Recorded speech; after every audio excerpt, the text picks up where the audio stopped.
Assalamualaikum warahmatullahi wabarakatuh. Halo semuanya, saya Raffi Ahmad Alfansyah dengan NIM 251012601711 dengan program studi Ilmu Komunikasi. Di sini saya akan mewawancara tentang peran PKN sebagai upaya mengatasi radikalisme. Langsung saja. Pertanyaannya itu adalah bagaimana pendapat Anda tentang isu radikalisme yang sering dikaitkan dengan mahasiswa lah atau anak muda zaman sekarang? Menurut saya isu radikalisme pada anak muda dan mahasiswa perlu diperhatikan dengan khusus karena mereka sedang berada dalam fase pencarian jati diri sehingga mereka lebih mudah terpengaruh oleh ideologi tertentu. Namun di sisi lain sebenarnya generasi muda juga dapat menjadi agen perubahan untuk menyebarkan nilai-nilai toleransi dan persatuan jika dibekali dengan pendidikan karakter dan pemahaman Pancasila yang baik dan benar melalui PKN. Isu radikalisme tuh sangat perlu diwaspadai untuk anak muda ya, karena kan anak muda zaman sekarang tuh lagi berada di fase mencari jati diri, jadi gampang banget tuh kalau dipengaruhi sama ideologi luar.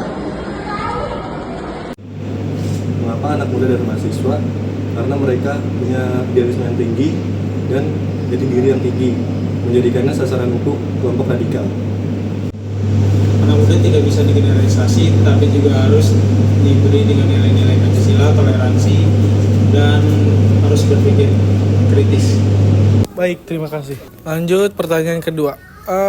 Apa saja faktor utama yang membuat kelompok usia muda tuh menjadi target yang rentan terhadap penyebaran ideologi radikal?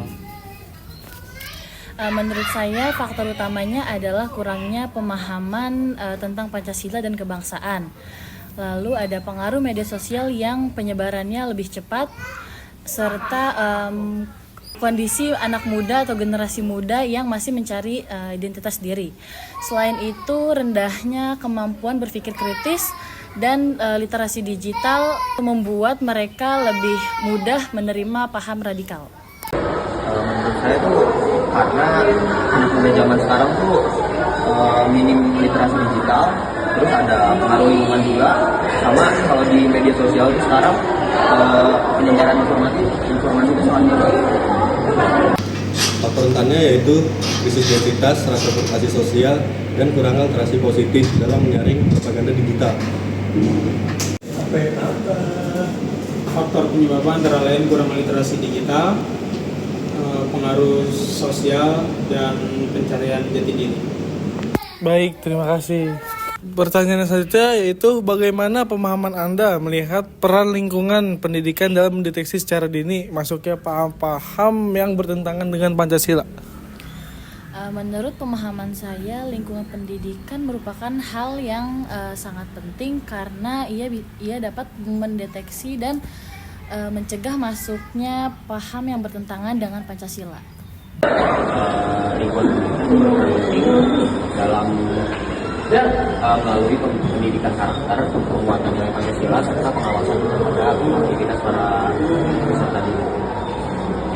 Itu menjadikannya benteng pertama lewat ruang dialog terbuka dan pengawasan organisasi agar tetap inklusif.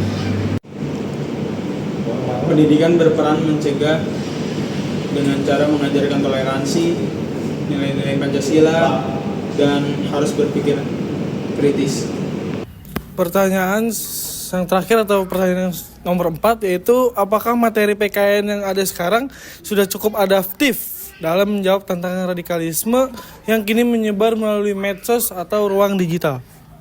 Menurut saya materi PKN saat ini sudah sangat cukup dalam menyebarkan nilai-nilai Pancasila dan kebangsaan. Namun tidak dapat dipungkiri ini masih perlu disesuaikan dengan perkembangan digital. Menurut saya materi PKN ini saat ini tuh udah cukup baik, tetapi perlu menyesuaikan sama perkembangan digital.